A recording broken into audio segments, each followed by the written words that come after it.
Clark for 5 minutes.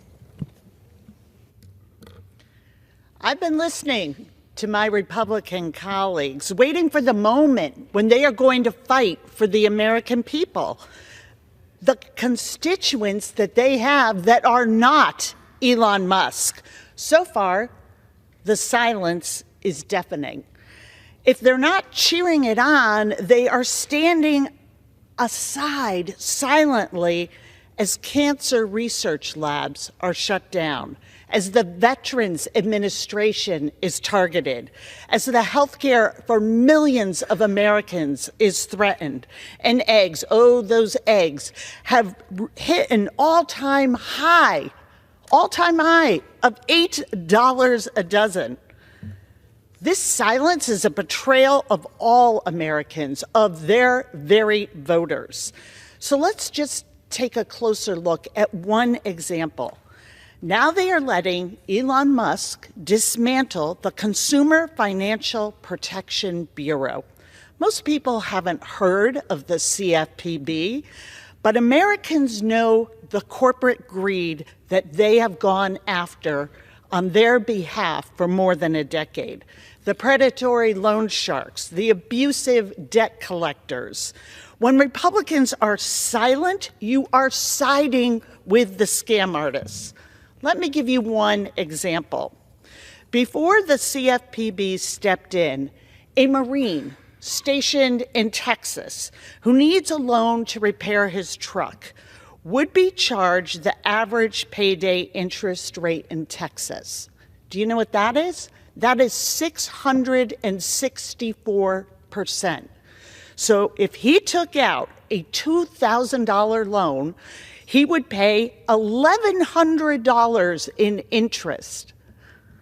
But when the CFPB enforced the law, and I do hope my Republicans remember the days when they supported the rule of law, when the CFPB enforces the law that limits interest rates for U.S. service members, they reduce that interest on that loan to $60. Altogether, the CFPB put $360 million back into the pockets of our service members and veterans. That's what they do. They save Americans money. They went after bogus overdraft fees. That's $5 billion back into the pockets of working families every year. Over $200 per family. They banned outrageous late fees on credit cards. That's $10 billion every year going back to consumers. What is the problem with this agency?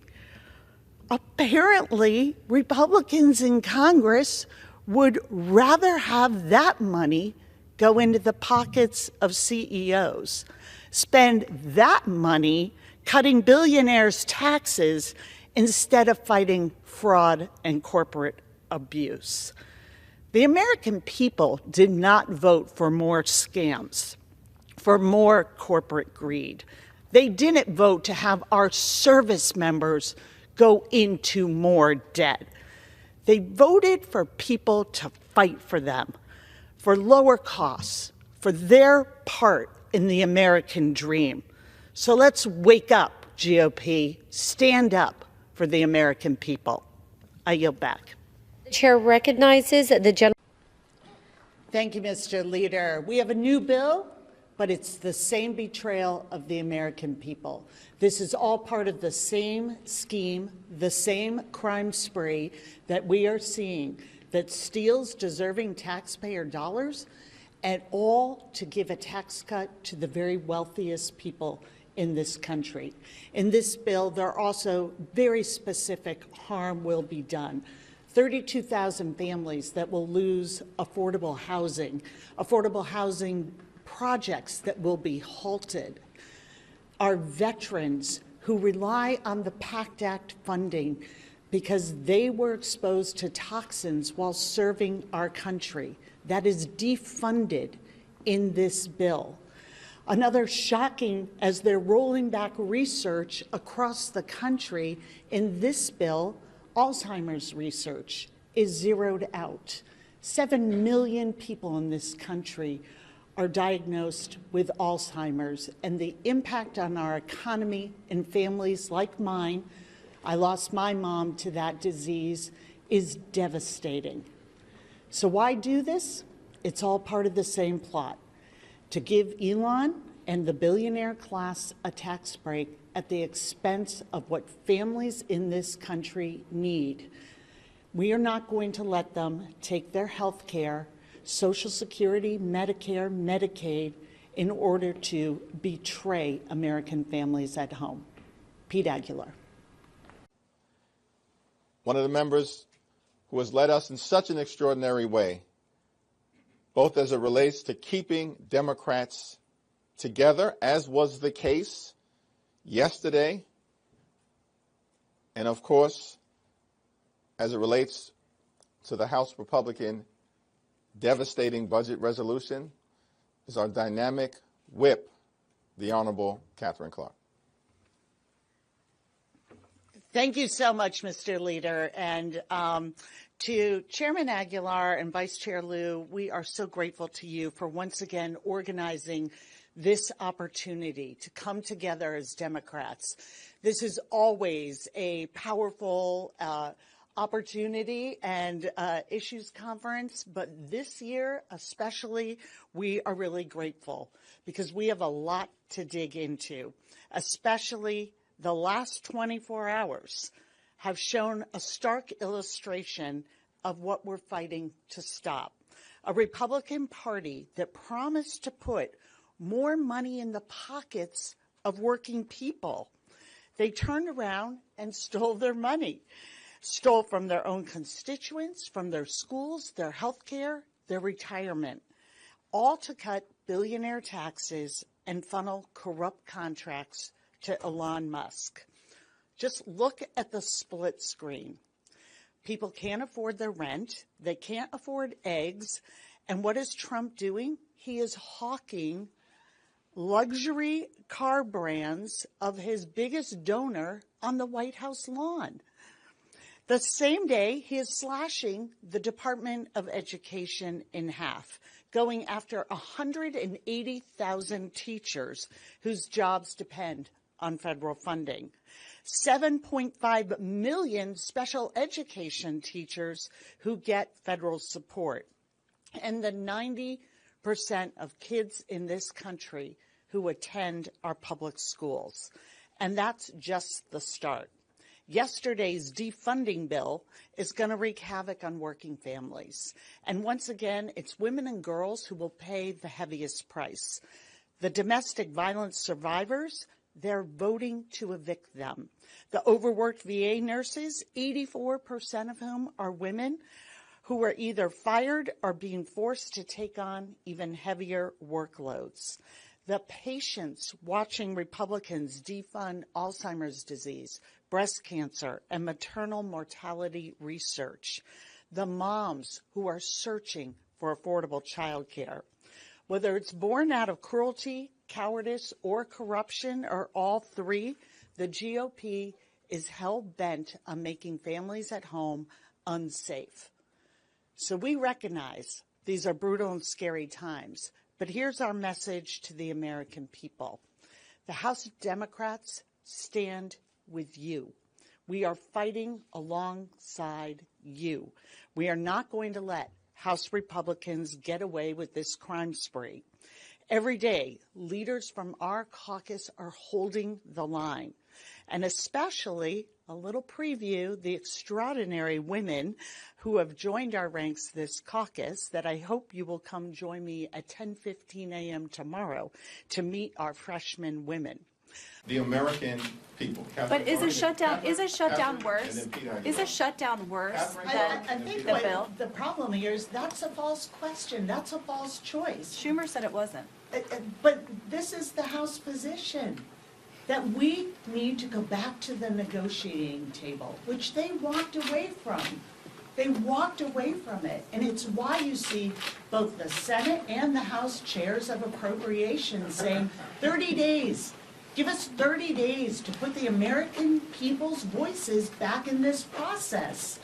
And when you're in the minority, you only have a few real points where you can use the powers that you have, the procedural moves that you have, to do the right thing by people who are terrified of where this country is going and where it's going to leave them and their families. So back to the negotiating table, why is that some wild-eyed idea? It's like, let's come back together. If you're serious about cutting costs, protecting Social Security, Medicare, Medicaid, our schools, our veterans, come back to the table and work that out. The choice of having a shutdown when you're the party that runs everything is preposterous. It's just outrageous. They're even trying to say somehow that's the choice Democrats are making.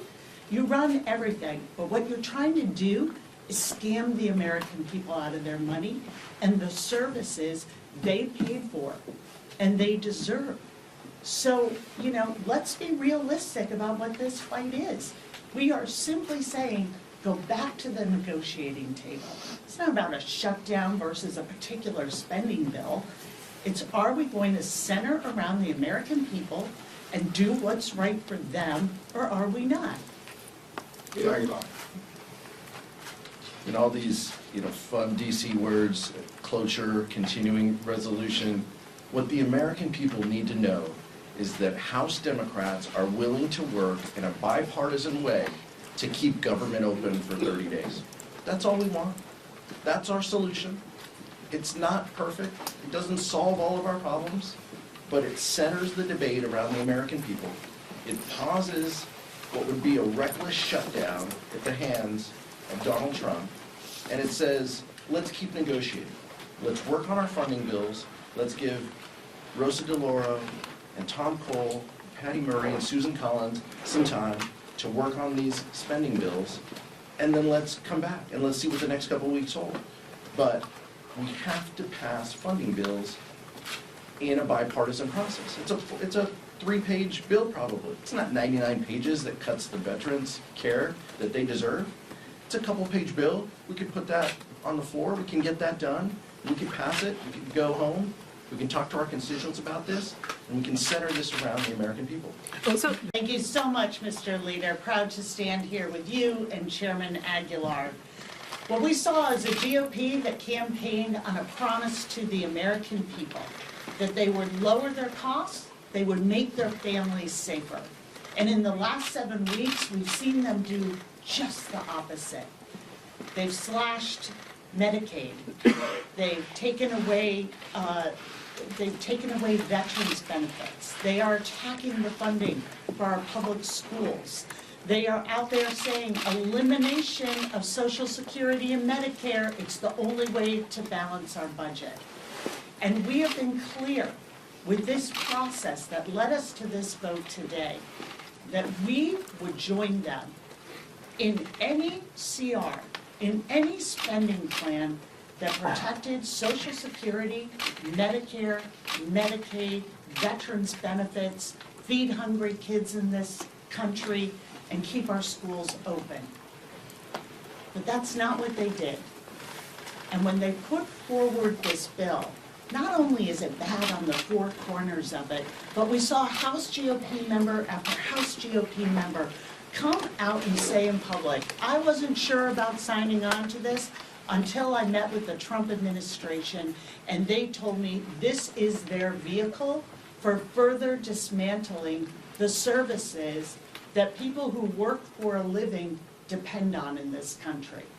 And that's why we're unified in our opposition. And we are not going to buy into this false binary decision that it's a parade of bad choices. We know that already. We know what this administration and their enablers in the GOP and Congress are doing to the American people. Shutdowns are terrible. But so is this dismantling and this scheme to take deserving taxpayers' money and give it to the billionaire class. Each and every step of this is part of that scheme against everyday Americans who are waving their hands at this administration and saying, live up to what you told us you would do. You are betraying us. There's a reason the House GOP said, let's cancel town halls, because they don't want to face the voters they are betraying. So we're saying at this moment, come back to the table. Come back and negotiate. We've never had a shutdown where one party controls the White House, the House, and the Senate. That has never happened for a reason. And so this is a very unprecedented situation and an unprecedented disaster for the people who sent us here. If we do not do everything in our power to fight back and say, come back to the table, make a plan that is centered around the American people. And I'm proud to join in this fight with my friend from California, Chairman Pete Aguilar. Hello! How are you all? I cannot express my pride and gratitude that I have for each and every one of you as a member of Congress, as the Democratic whip, and especially as the mom of a young woman who had the strength and self-awareness to say, I'm Riley and I'm trans. So I don't need to tell you how scary these times are. Republicans are trying to divide us and distract us so they can funnel more money and more power to a select few. And we've been in these moments before. We know the playbook, whether it's the 30s in Berlin or the 60s in New York or right now in Washington, D.C. They distract and divide and scapegoat so they can tear everybody down. This time, they're using this community, our trans community. They want Americans to believe that our LGBTQ neighbors are to blame for the challenges we face as a country. They hope that if we're focused on all of us, we won't notice that the Republicans are closing our public schools, that they're defunding Social Security, slashing our health care, firing veterans, increasing costs of housing and groceries, and starting trade wars with our allies. And what is the point? What is the point of this reckless agenda? To enrich the billionaire class, and it's all part of one corrupt plot. In MAGA America, the 1% have access to wealth, freedom, power, and voting rights, but not for the rest of us. They believe there should be a separate set of rules for the wealthy and connected, while the rest of us get pushed further behind. Well, we're here to say enough is enough. We will not let them demonize this community. We will not let them demoralize us. And we won't let them steal the future from our kids. Our power begins and ends with the solidarity we have with one another. So know this, I stand with you. House Democrats stand with you. And we are all standing together against the fascist lie that our bodies are not our own, that non-white means non-qualified, that billionaires are more worthy of dignity than working families. The lie that the trans community is anything but courageous and joyous and entitled to a fair shot at the American dream, just like every other American.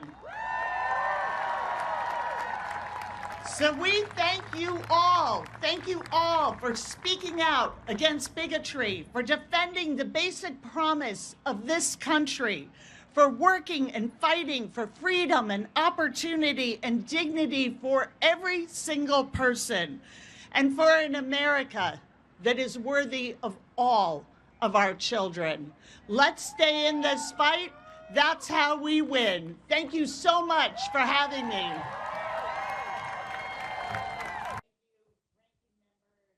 No, and first I want to recognize the service and patriotism of every veteran here today.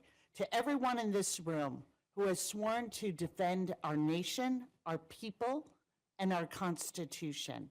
We thank you for your selflessness, for representing the best of our country, and for speaking up on behalf of your brothers and sisters in uniform. The virtue and courage and honor we see from our service members, they're all qualities we hope to see in our national leaders. Above all, we hope to see them in our commander-in-chief. But what have we seen instead? A man who views service to others as a weakness, a man who ran away from the draft, and even now runs away to his golf course instead of saluting and honoring fallen soldiers. He admits he doesn't get why anyone would die for their country, and he acts like it, firing 80,000 VA workers, treating the VA like a slush fund for the billionaire class, dismissing veterans as pawns in a political game. Well, veterans are not staying quiet. They're speaking out, they're doing what they do best, fighting back and defending the dignity and respect that our heroes and their families have earned. And today, it is my distinct honor to introduce one of those heroes, our expert witness, George Chewning.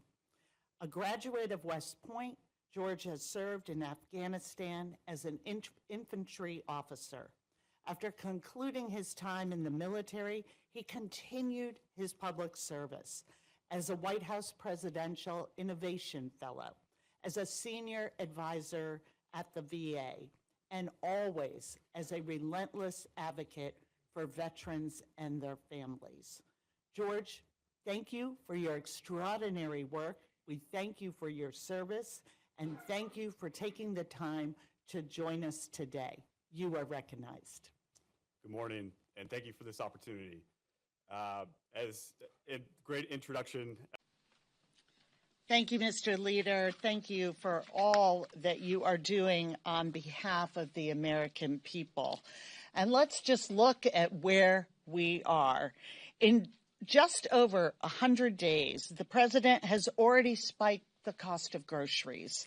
Thanks to his tariffs, we have empty ports, and we're weeks away from those empty ports turning into empty shelves and even higher prices, making it harder to put food on the table, making it harder to see a doctor, making it harder to afford housing, all to fund tax breaks for the wealthiest few. It seems like the Republicans these days have two settings. One, waste time, or two, actively make things worse. This week, they're renaming the Gulf of Mexico to fill time while they finalize how to kick moms and kids and seniors off of health care, how to take food and school lunches away from the people of this country and our children. All of this poses a question for those House Republicans who like to call themselves moderate. Here's a chance for you, your friends, your fellow moderates, to show you actually care for your constituents. It only takes a handful of Republicans to stop this, just a few, to protect Medicaid and save working families from losing their health care and going hungry. Try asking them in the halls today. Let's see if they're ready to vote for the people they represent.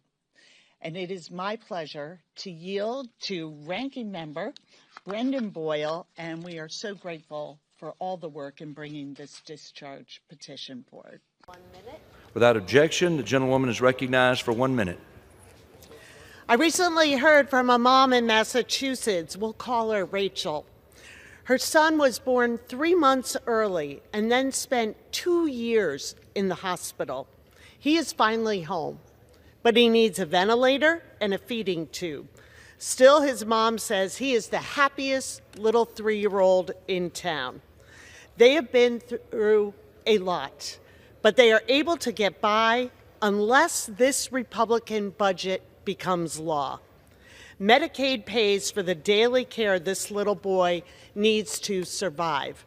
Rachel wrote, quote, "We are terrified about what losing Medicaid support would mean for our family."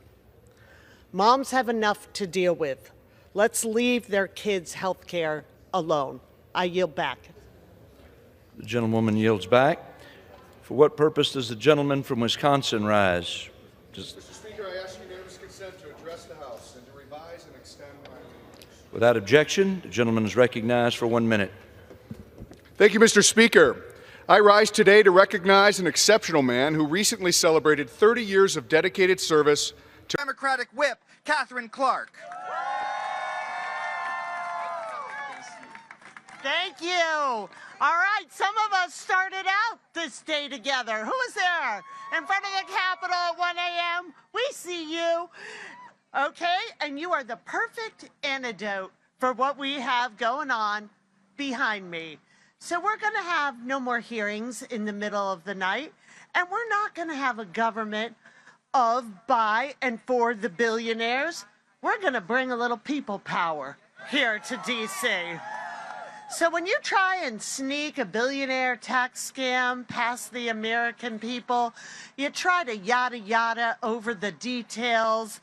You know, details like 14 million people getting kicked off of Medicaid. 14 million people.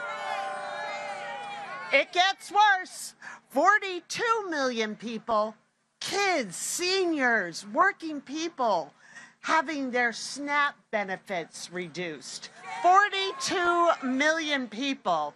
And now we found out, as Brendan Boyle told us, Medicare, which just yesterday, the president was across the street and he said, we will never touch Medicare.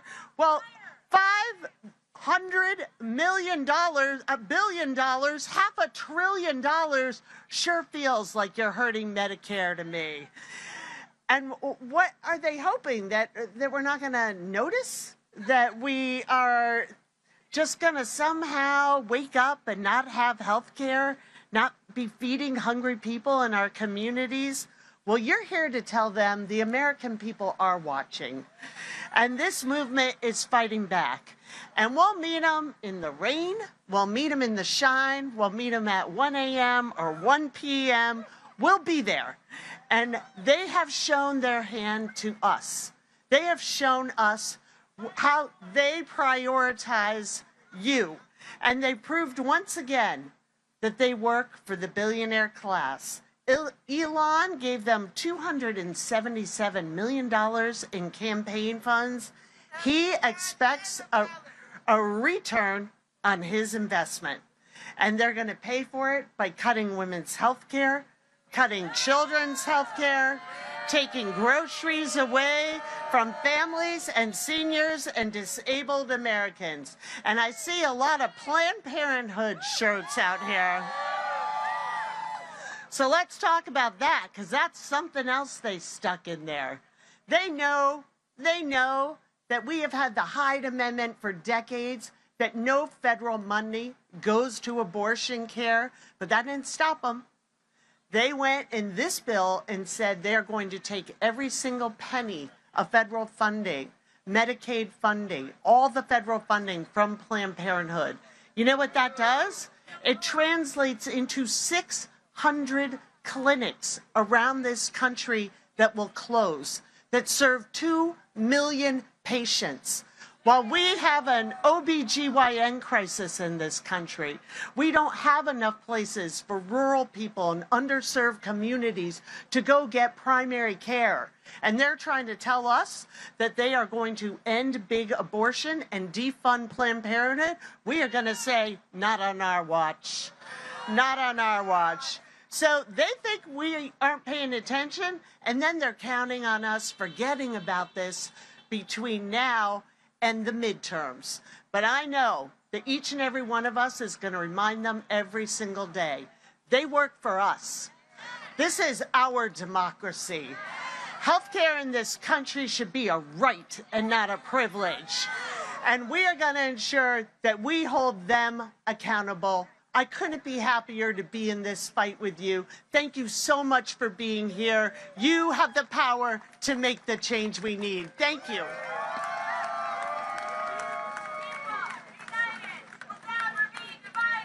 The people united will never be recognized. Thank you, Mr. Speaker. Sunday is Father's Day, and what do dads want? They want a fair shot. They want to know if they work hard, they can provide for their families. But right now, most families in America can't even afford the basics. 60% of families in the richest nation on earth cannot afford the first rung of the American dream. So what are my Republican colleagues doing about that?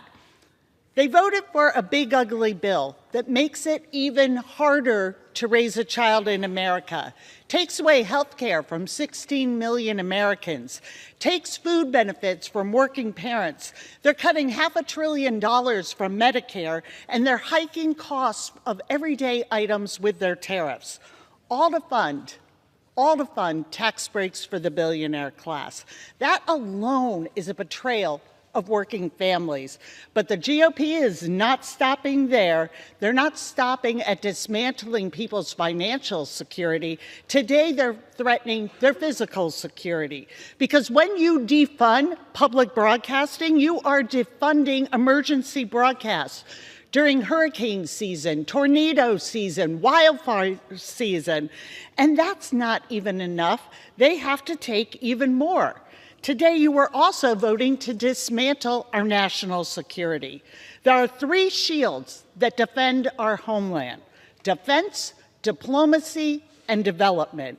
When you destroy our capacity to address famine, control disease, and build infrastructure in developing nations, you are ceding our power to our rivals. You are planting the seeds of future wars. A prominent Republican said this week he just couldn't justify these investments. And in this debate, I have heard that this is about putting America first. What are you talking about? You just cut food programs and health care for American families. And here's what you fundamentally don't seem to understand. There is no security for billionaires in this country without security for a hungry child. There's no security for the ultra-rich donors without security for working parents. In the words of President Kennedy, if a free society cannot help the many who are poor, it cannot save the few who are rich. Please vote no. I yield back. Thank you, Mr. Leader, and good morning. This week, we will celebrate our nation's independence. We will celebrate our freedom, the fact that we are not ruled by a king, but that the power belongs to the people. We will celebrate the fundamental promise of the American dream, the idea that if we work hard, we can provide for our families. We can have a life of dignity, a fair shot. So it's especially shocking that the Republicans are rushing to sign this cruel bill by the 4th of July. The largest cut to health care in our history, the largest transfer of wealth from working families to the billionaire class, a bill that makes Americans sicker and poorer, a bill that takes food from the hungry. There is no freedom in this bill. Unimaginably, this bill is worse than when it left the House. It cuts Medicaid by $1 trillion. It kicks 17 million Americans off of their health care. It threatens hundreds of hospitals with closure, along with a quarter of all nursing homes. It hikes the cost of electricity. It hands a 3% pay cut to hardworking people of this country and hands their children $5 trillion in debt. Does that sound like freedom to you? No. Or does that sound like a government of, by, and for the rich? So who would vote for this bill? Why would David Valadea vote for this bill? Over 65,000 people in his district will lose access to health care if this passes. 60,000 households will lose access to their food assistance. And over 3,600 energy jobs will be lost, just in California 22. But why would young Kim in California 40 vote for this bill either? Over 31,000 people in her communities will lose their health care, and 15,000 households could lose access to food assistance. Why indeed? But we've been told exactly where we stand. The Vice President said these cuts are immaterial. Mitch McConnell says people will get over it. Joni Ernst reminded us we're all going to die anyway. So at a time when most households are struggling to afford the basics, Republicans have a clear message for American families. You don't matter. The people that power America, our nurses, our first responders, our small business owners, our veterans. Under this bill, the Republican Party views you as expendable, and that opportunity is reserved for the elite. Freedom isn't something abstract. It's something you do. It's something you empower people to do. You cannot shackle opportunity for the American people. You cannot restrain their ability to be free and then drape yourself in the American flag on Independence Day. So this 4th of July, House Democrats are going to stand in unity with millions of people across this country. We are going to do what Americans have done for 250 proud years. We are going to defend our freedom, we will defeat its enemies, and we will put the power with the people.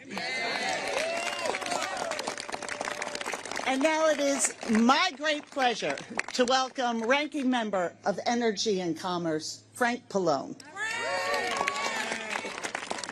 Use is recognized. Thank you, Mr. Speaker, and I thank the Ranking Member for his leadership. As we are here in the early morning hours, 60% of the families in this country cannot afford the basics. 60% of Americans cannot afford that first rung of the American dream. This is an existential failure of the wealthiest nation on earth. And now, with this big, ugly bill, Republicans are on the verge of moving that dream further out of touch, of making people sicker and poorer. We hear the message. If you do not have great wealth, you do not matter to the GOP. If you vote for this cruel monstrosity, you are condemning families to poverty. You are condemning seniors and veterans in this country to hunger. You are condemning children to sickness without treatment. You are voting to enrich billionaires at the expense of what makes us American, our freedom to build a better life for our families. The American people overwhelmingly oppose this bill, and they will not forget if you sell out their freedom this Independence Day. I yield back. Gentlelady yields. It's now my honor to yield to our whip, the Honorable Katherine Clark.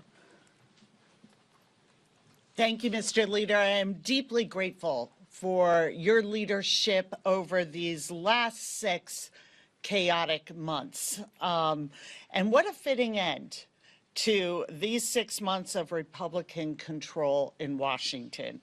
Instead of doing their jobs, instead of standing up for kids, for families, instead of standing on the side of transparency and accountability, Republicans are running away, all to avoid the release of the Epstein client list, all to cover up for pedophiles.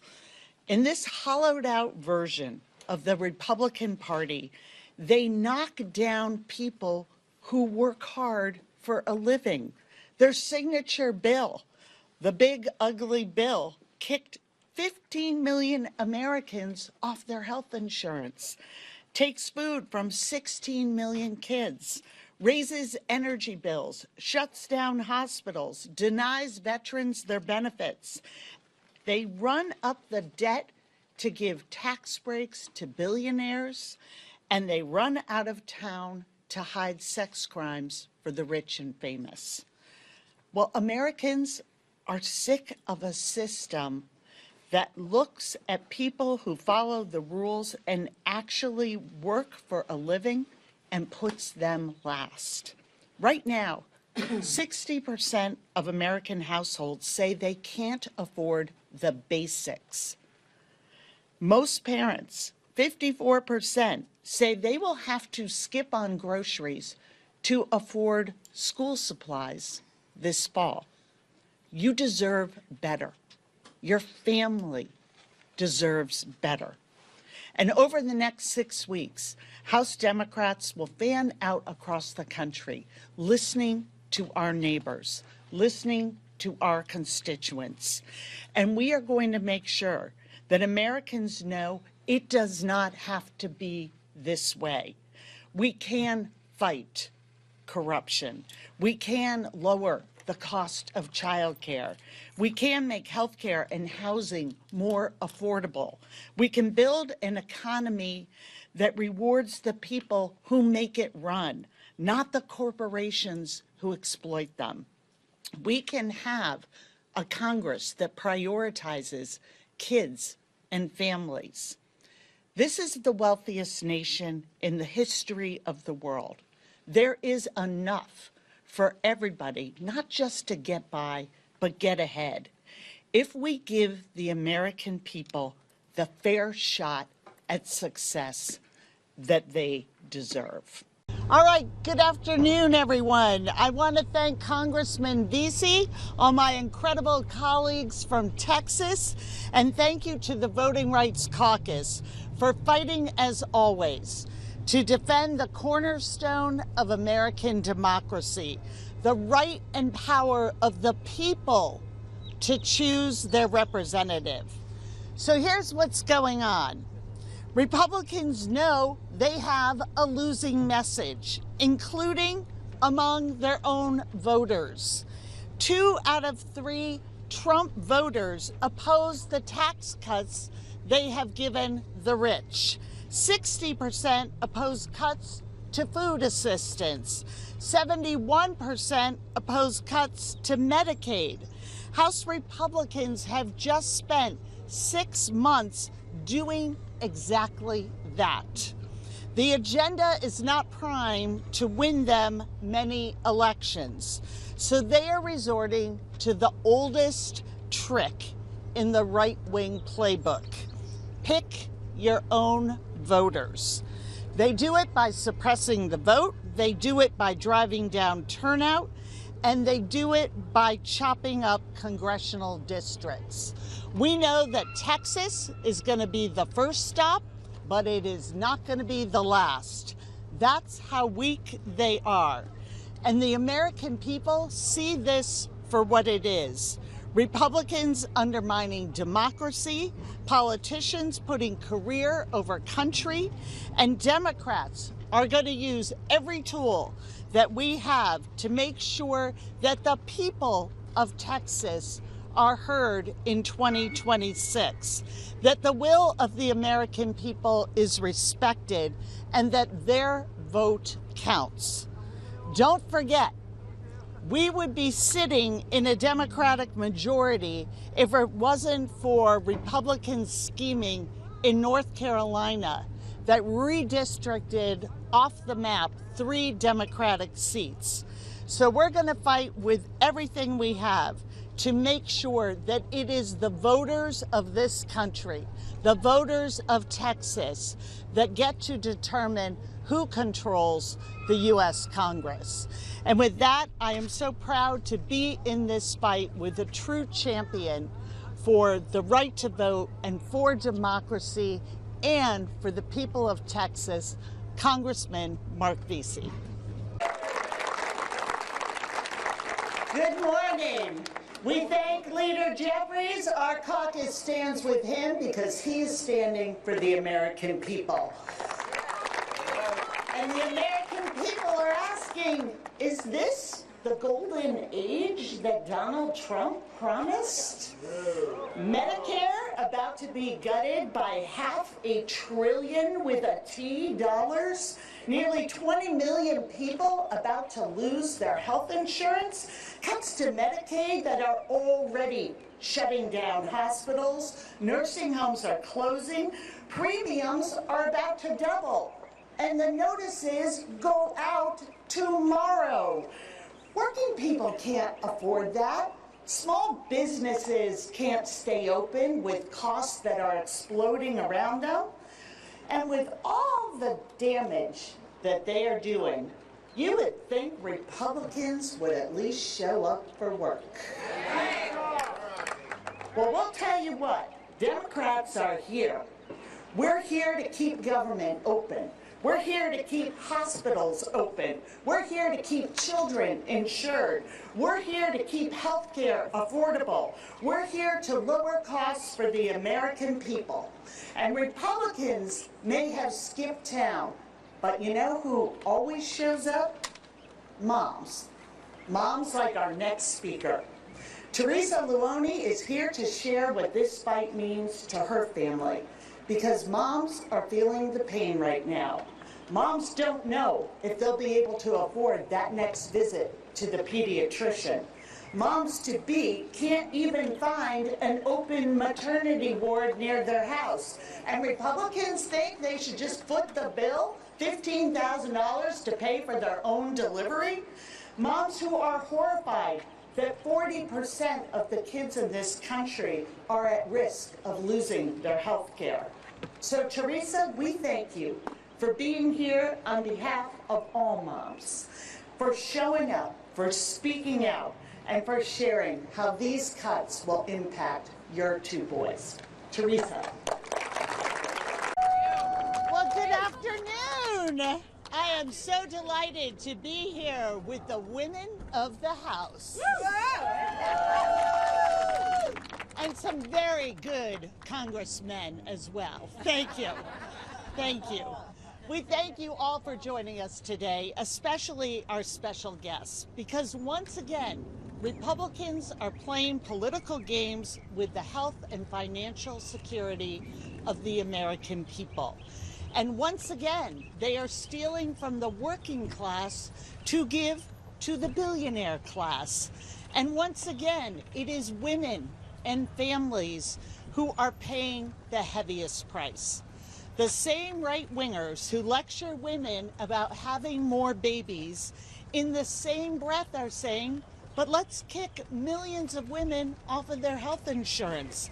Let's defund women's health clinics. Let's cut Medicaid by $1 trillion. $1 trillion.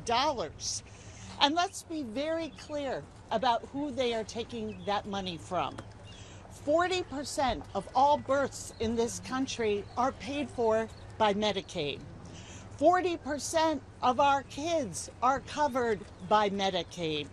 And among the lowest income families, families living under the poverty line, 80% of our kids are covered by Medicaid. And think about what it means to live under the poverty line. A single mom and one child, that means surviving on less than $22,000 a year. That's who they want to go after. That's who has it too good in this country. That's who needs to sacrifice more and get by with less. How morally bankrupt do you have to be to say with a straight face that a child should not be able to go to a doctor because Elon Musk wants to be a trillionaire?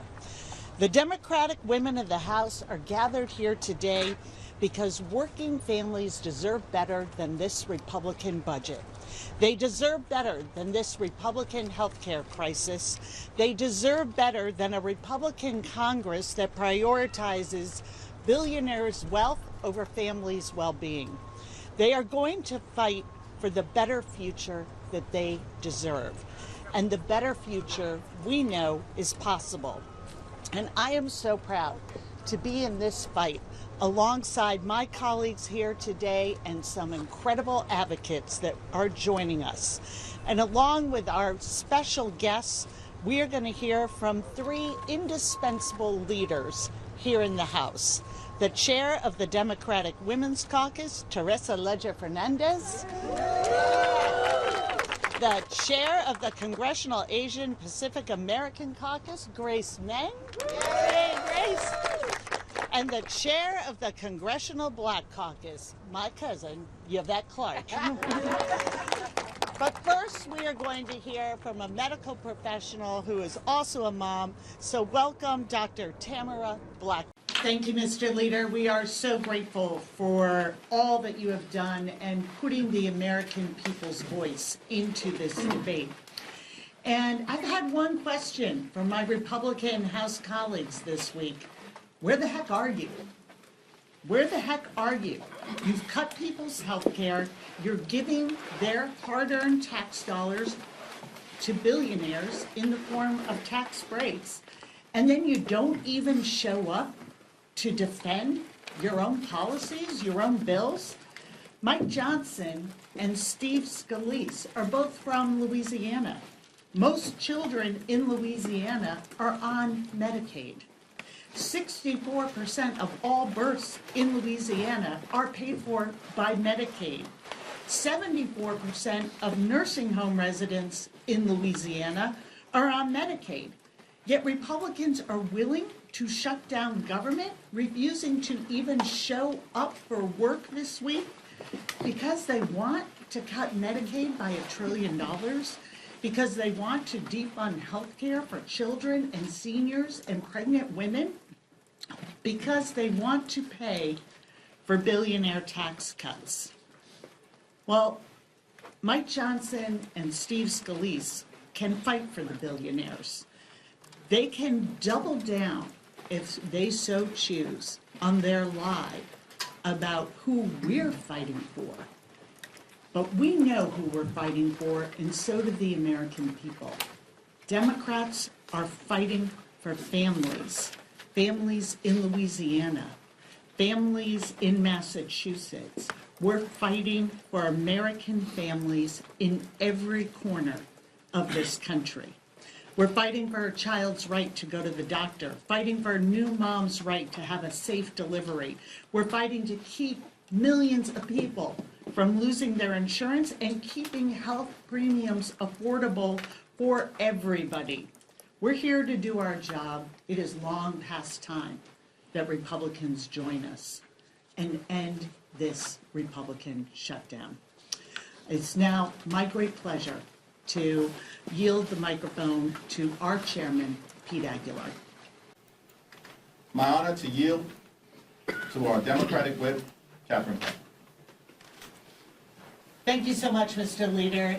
We are so grateful for your leadership and your vision at this point of healthcare crisis, and I'm proud to be here with these representatives in leadership of our caucus.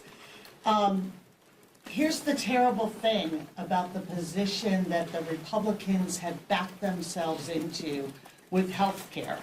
It hurts everyone. And this isn't about red states or blue states. These premium hikes, these cuts, are going to make healthcare more expensive and harder to obtain for every American.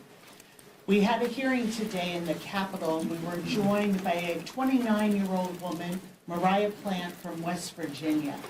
And she told us about her family's struggle. She is the full-time caretaker for her brother, Matt, who suffers a lot of disabilities and needs to be home and be on Medicaid. And without that support, she doesn't know how she would be able to provide for her brother. She also runs a small business and receives a tax credit so that she can afford health insurance under the ACA.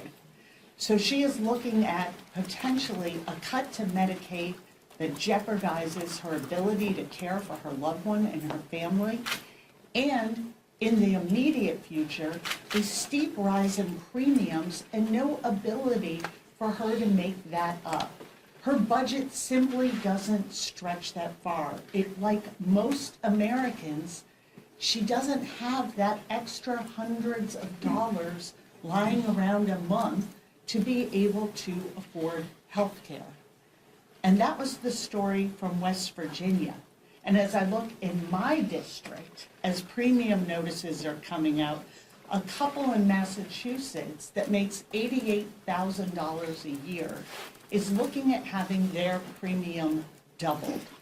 If we go to Speaker Johnson's hometown of Benton, Louisiana, that same couple making $88,000 will see a tripling of their premium, 3 times. That could be around $23,000 a year for that couple to pay. People can't afford that. 60% of families in this country cannot meet the basics, cannot afford the basics for their family. And these sort of dramatic jumps in premiums are what is going to pull them under. So here we are, and we implore the Republican Party, go talk to your neighbors and hear their anxieties about what's happening to their health care, what's happening in your shutdown you're imposing on them, and get on a plane and come back to Washington and get to work in reopening this government and protecting health care and the American worker. Third row. You. Oh, that is, I'm sorry. I got that right. This is actually for Whip Clark, if you could address this, and Leader Jeffries, feel free to as well. Just curious what steps you're taking right now to make sure that back pay for federal furloughed workers is guaranteed under the 2019 law. We have already taken the steps necessary because, as you pointed out, that is the law that Speaker Johnson voted for. So we know what the law says, and we know that we cannot continue to stand by when the President of the United States says, you know what we're going to do? We're going to continue to make an already painful shutdown even more painful. You know, sort of on the theory that, you know, until morale improves, the beatings will continue on the American people. And it's all about harming workers. So, and now he's saying, well, maybe I won't withhold the pay for people who are working without pay for everybody, just those non-deserving workers. Mike Johnson knows the law. Donald Trump knows the law. The workers deserve pay. And that's full stop. That is something we voted on in the first Trump administration. He signed that law. So this isn't up for some sort of legal interpretation. That is the law. But that seems to be very out of vogue with this version of the Republican Party. But the law is clear, and we are going to stand here for workers who are being put in the position of having to show up for their jobs and do their work without pay or be sent home and furloughed, and hope that the Republicans come back to Washington and end their shutdown and get people back to work. So much. Oh my goodness, good morning. Thank you, Hakeem Jeffries. We are inspired. I am so glad to be here with all of you, to be here with my colleagues from the House, and we represent all of the Democrats in the House who wish they could be here too. And I wish my colleagues who are not in town, that my Republican colleagues could also get a little bit of this energy here, and they could learn a lot from all of you. But I want to thank you for standing up, for speaking out, for refusing to be silent. These are frustrating, anxiety-ridden, overwhelming times. But you know what gives me hope? Our faith and all of you being here. You might be exhausted, but you are not broken down. You are not going to stand by while kids' health care is defunded. Cancer patients are abandoned. Hospitals are shuttered. Pregnant women are denied care. All to hand more wealth, more giveaways, more tax breaks to the billionaire class. The first epistle of John tells us, "Dear children, let us not love with words and speech, but with actions and in truth." And your presence here today is an act of love. Your resilience is an act of love. This movement is an act of love, and it is deeply rooted in what we know to be true. And now we will take action that is rooted in that love, to defend the sick and the vulnerable, to defend the health and dignity of our neighbors, to build a country worthy of our children. That is a righteous cause if there ever was one. And I am so proud to be in this movement alongside you, because together justice will prevail. Thank you. Thank you for all you are doing. Thank you for having me here today. Thank you, Leader Jeffrey. Given the recent court-issued restraining order against Representative Corey Mills, I just wanted to get your message, get any message from House Democratic leadership about kind of what does it say that your Republican colleagues have kind of remained silent or kind of dismissed the allegations that have come out against one of their members? Just what are your general thoughts about the situation? I want to yield to Katherine Clark on this issue, but this is Domestic Violence Awareness Month. Domestic violence is a serious issue in this country for women all throughout America. And the notion that House Republican leaders would dismiss the seriousness of what is clearly emerging as an untenable and frightening situation relative to Representative Mills is irresponsible. And the Congress should be better than that level of dismissiveness that has been on display amongst my Republican colleagues. Thank you. The allegations against Representative Mills are disturbing, but as the leader said, it is the response from Speaker Johnson that is not the first time of dismissing allegations, a restraining order that's been put in place as somehow not a serious question. And it is the same way he has approached this entire healthcare issue. And it is a crisis that will be felt by every single hardworking American in this country, but it is going to be felt first and hardest by women in this country. And his refusal to come and even negotiate, his saying that health care is some sort of, ancillary issue to what we're dealing with here, his allowing government to shut down in order to say it's my way or the highway. And what we are watching happening to women is really, it is chilling to watch. If you take the fact that since the Republicans have enforced abortion bans, we have 1/3 of all the counties in this country, there's no safe place to have a baby. There is no obstetric care in 1/3 of all our counties. And in some states like Georgia, that's more like 50% of their counties. We are saying to women that all the gains that they were able to make when they can have health insurance and not worry about being a human pre-existing condition that denied care in the past to many women, that you are now able to afford and find health care. And we're saying, not for you, not for you, not for your family. And when, about 40% of all births, and that's far higher in Mike Johnson's district, are covered by Medicaid, it's almost 65% of the births in Louisiana.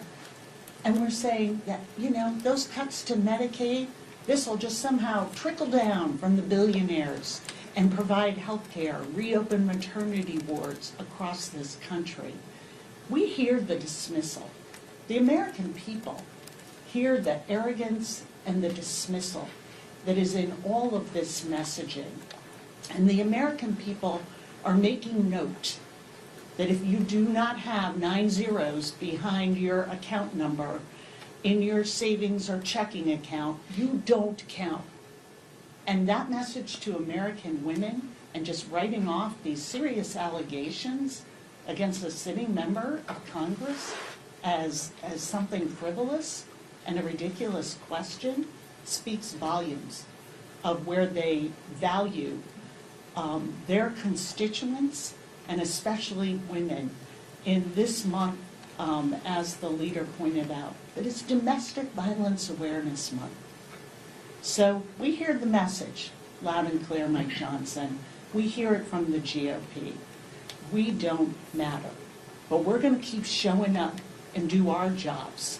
We're going to come and fight for the American people so that they get health care and can live with security in their homes, in their communities, and know that they can afford to provide a decent life for their families. Thank you, Clark.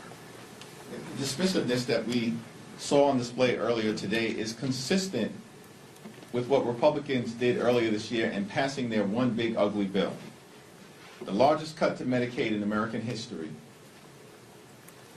Stealing food from the mouths of hungry children, women, seniors, and veterans. And all of that was done so that Republicans could provide massive tax breaks that are permanent to their billionaire donors.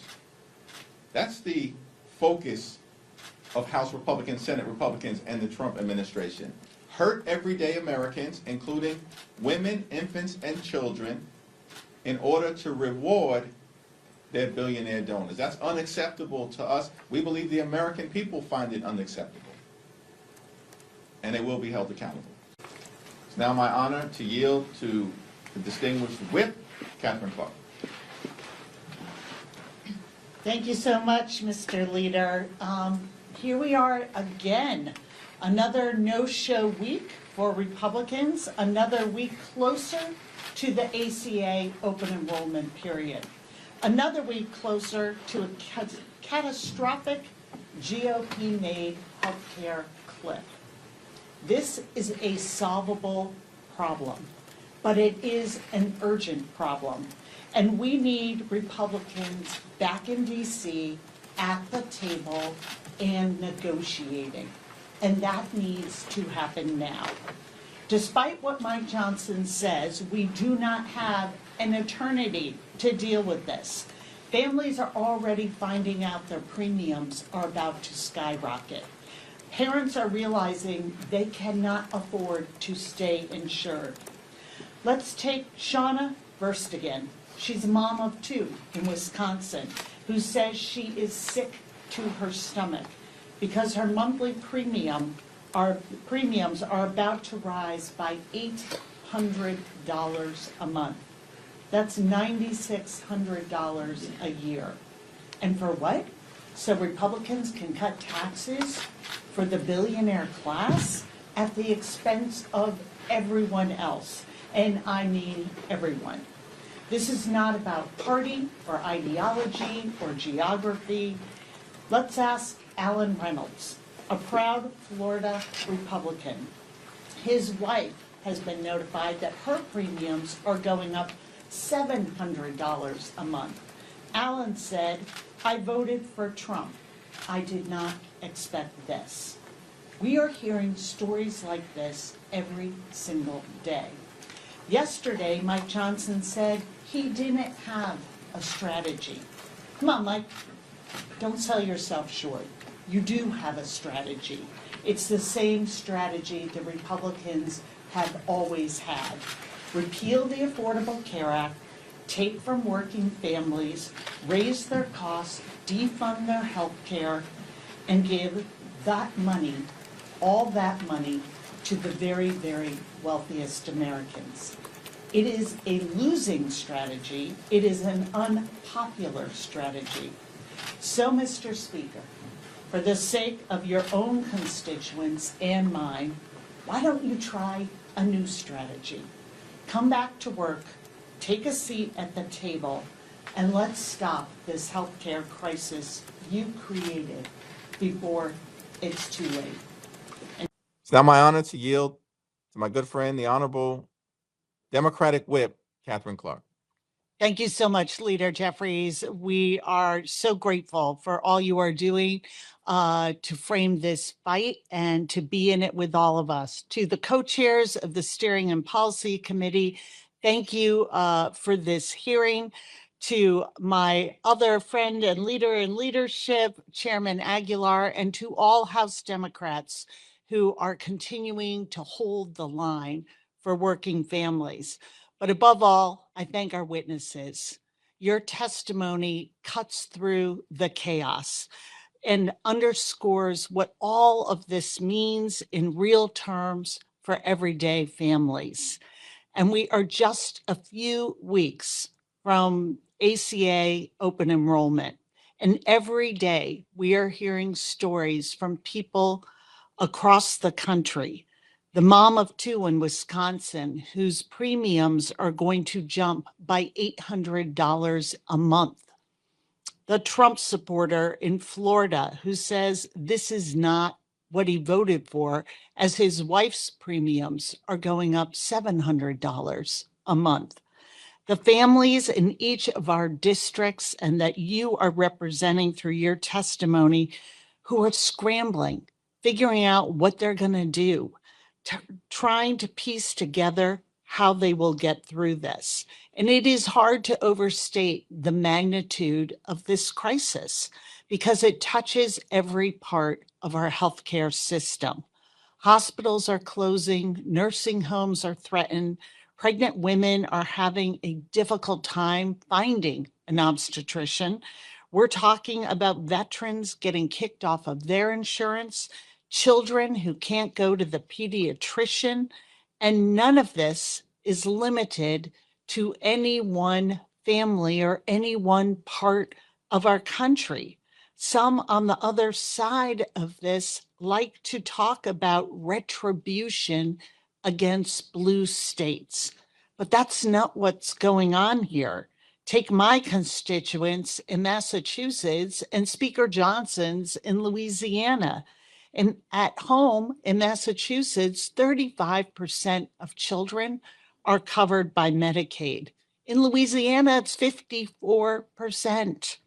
In Massachusetts, 32% of the births are covered by Medicaid. In Louisiana, that jumps to 64%. 64% of all births. A couple making $88,000 in my district is going to see their premiums double. In Mike Johnson's district, that same couple will see their premiums triple. The choices Republicans are making have and will hurt their own constituents, as the gentlewoman from Georgia has made that point quite clearly. I am honestly a little sickened, but not surprised that she is the only Republican who's speaking out about what's really going on. But that's why we're here. and why we're so grateful to all of you to lay out the truth, to demonstrate exactly what the GOP is doing and what it means for American families. And to that end, we are so fortunate to be joined by the second time today by Jonna Higgins-Freese, a mom from Iowa City who knows firsthand the importance of Medicaid to her family and to her children. Thank you for taking the time to join us today, and the floor is yours. Mr. Jeffries, thank you. Good afternoon. Can you or Ms. Clark allude to this question about using the healthcare subsidies and using the end of government funding as an inflection point? The idea that in the minority you don't have many opportunities to say, okay, here's what we want, here's what we need. Can you talk about using that, and is there concern about pain that's being inflicted on federal workers here, because there's like, this is the strategy that we've chosen? So our position is not about strategy. Mike Johnson and the Republicans keep talking about strategy. What we're focused on as Democrats is making a difference in the lives of the American people. Because the American people deserve better than what they've gotten from Donald Trump and extreme MAGA Republicans who haven't made their life better. They've made their life worse. Their life has become more expensive. And now because of the Republican health care crisis, that includes the largest cut to Medicaid in American history. Hospitals, nursing homes, and community-based health centers closing all across America, including possibly dozens in Alabama, as was announced earlier this week. And now because of their refusal to extend the Affordable Care Act tax credits,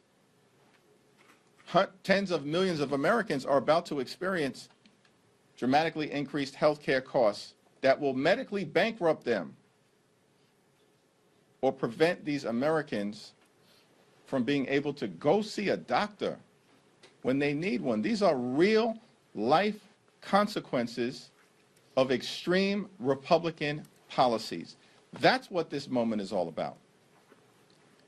And as Democrats, we're going to continue to stand with hard-working federal employees who've been under assault by Donald Trump and his administration since January 20th of this year, prior to the start of the Trump Republican shutdown.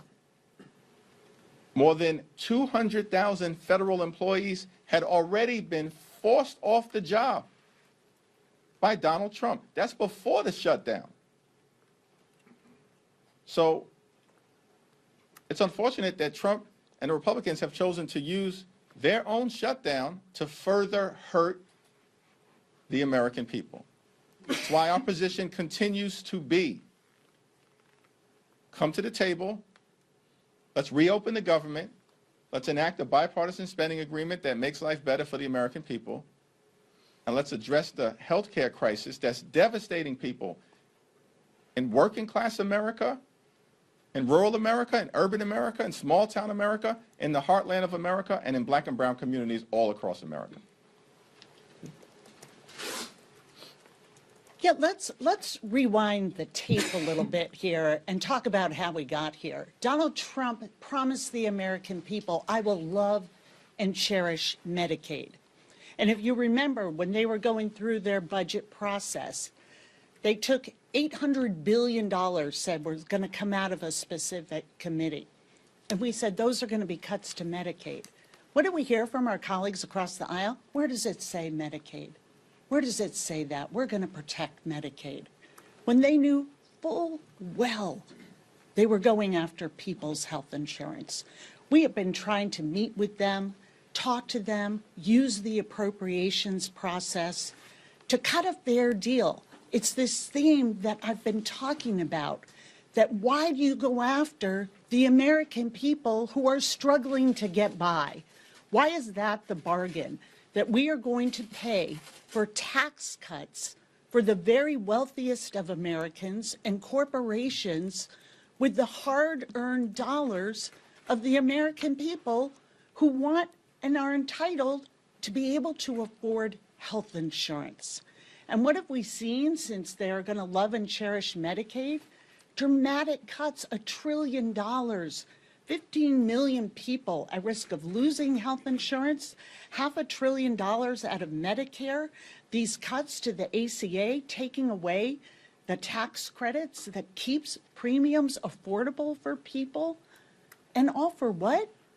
So they can make permanent tax cuts for the very wealthiest and drive up the deficit at the same time, telling hardworking Americans, not only going to be hard today, it's going to be hard for your grandchildren into the future to pay off an economy that we are rigging against you. That's the message to the American people. And Democrats are saying, by rejecting their CR, enough is enough. Enough is enough. We cannot go along with this extreme agenda. And their choice was to cancel even coming to Congress leading up to the date of the shutdown. They have chosen this shutdown, and they continue to make it punitive to federal workers in a way that I've never seen any administration do. That they are choosing who they like, who they don't. We have always come together before any shutdown, no matter which party was, had policy disagreements over what, and said, we will come together in a bipartisan way and pay our troops. The White House just said in the past hour that it was Democrats who were essentially being punitive by saying, let's, let them cut some of those programs and we'll use this as leverage. What's your response to that? I would put that in the category of love and cherishing Medicaid and lowering your costs on day one. It's an outrageous, they have been attacking federal workers. Their goal was to inflict trauma. Whether it is firings, proposing that some people will not get the back pay that they are entitled to get under federal law in this shutdown, making things as difficult as possible. I mean, the way they have treated workers, whether they're federal workers or hardworking people in our community who are trying to provide for their families and are struggling to do that, it is just a let them eat cake moment. You just fend for yourselves, because we'll tell you who we're working for. Those who already have great wealth and power, full stop. So they can say whatever they want. They can issue and try and spin the context. Federal workers know who's on their side. And working people in this country are watching what is happening and watching them put them last. You get in line. Your tax credits that help you pay for insurance premiums, those expire. Those for the very wealthiest, we're making those permanent in the very same month, in the month of December. It is outrageous.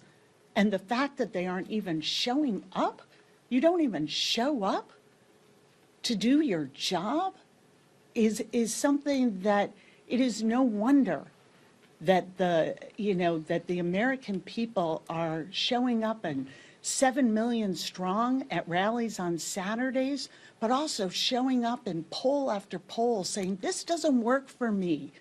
The system was already rigged against me, and now it's getting worse due to your policies.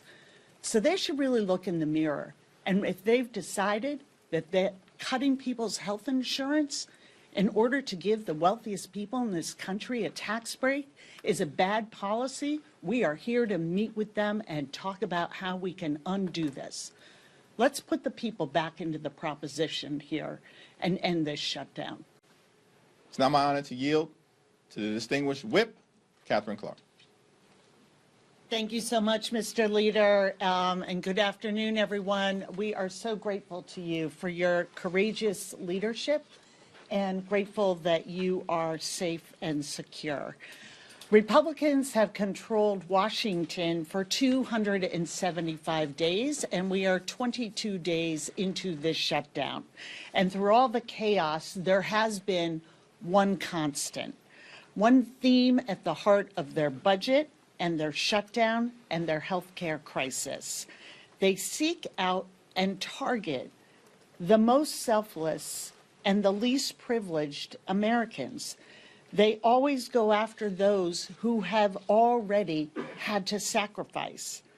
Americans working a second job to keep their kids fed, Americans who have chosen to serve in uniform or as civil servants, Americans who are caring full-time for their loved ones.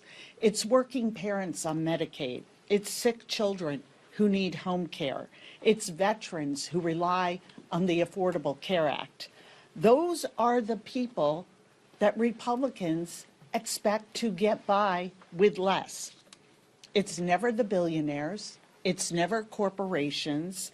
It's certainly never themselves. Because what does Donald Trump expect for himself?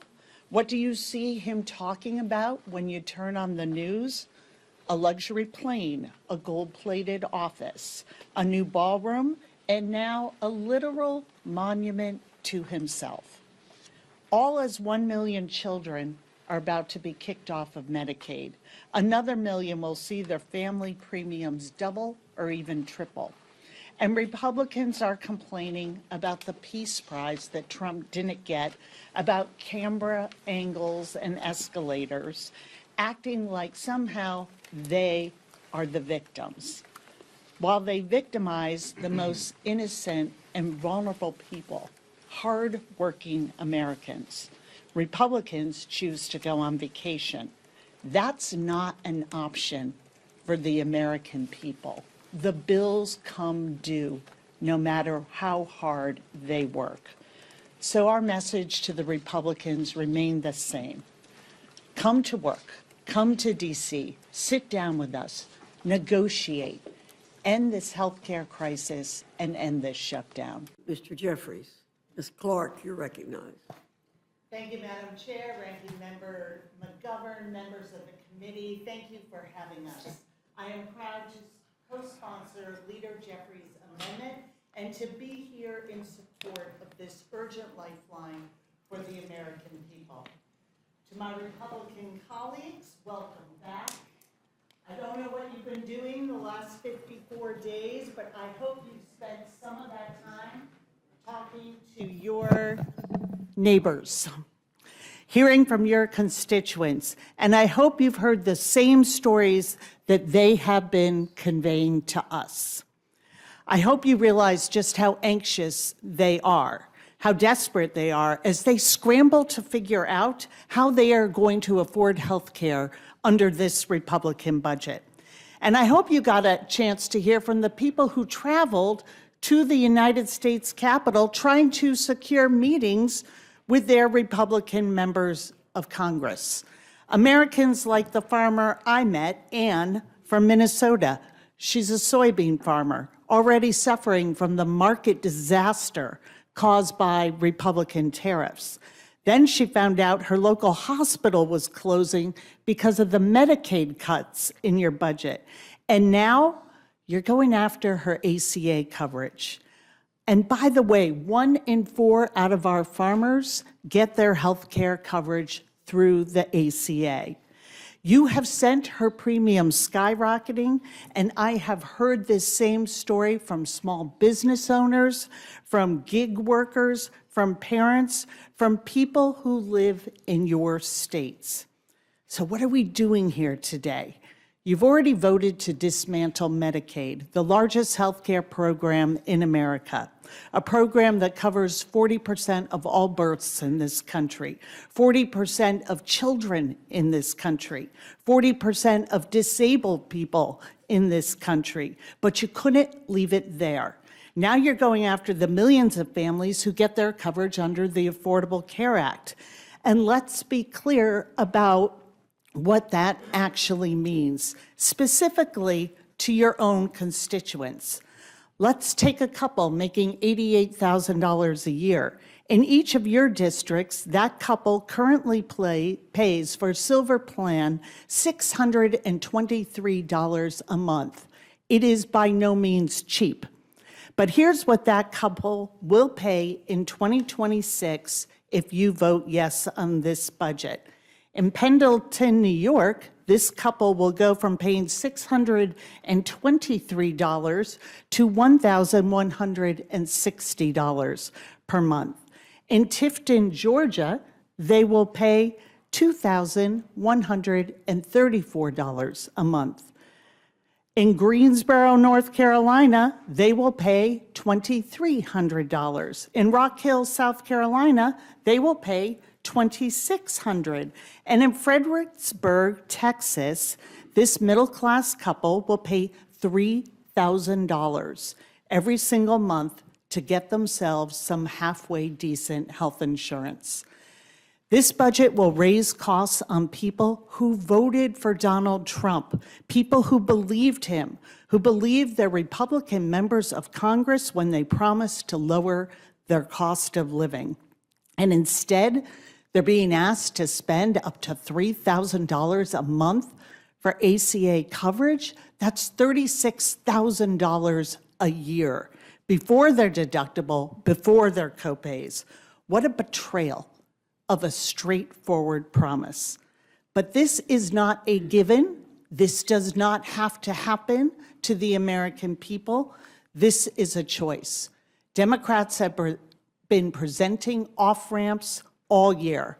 We've been giving you a chance to reverse course day after day. Well, here's another. Here's another chance to do right by the people you represent, who believe in you and voted for you. I urge you, for the sake of the American people, to make Leader Jeffries' amendment extending the ACA tax credit for 3 years in order, and bring it to the House floor for a vote. Thank you. Thank you. I'm going to defer my questions until the end when I see how many things. Recognized. Mr. Speaker, I yield 3 minutes to the gentlewoman from Massachusetts, the distinguished Democratic whip, Ms. Clark. The gentlewoman is recognized. Thank you. Donald Trump said the cost of living crisis is fake news, a con job by the Democrats. Mr. Speaker, 60% of Americans can't afford a basic quality of life. 45% have had to skip a doctor's appointment or a prescription because they can't afford it. 41% are living with medical debt. The American people are simply not making it. Not only is that crisis real, it is a crisis that Republicans promised to solve. Voters believe them. And now, after a 54-day hiatus, what are Republicans doing? They're voting to raise the cost of living. They're voting to make it even harder to get by. Not by some marginal amount. They are doubling, tripling, and quadrupling monthly premiums. And what's the defense?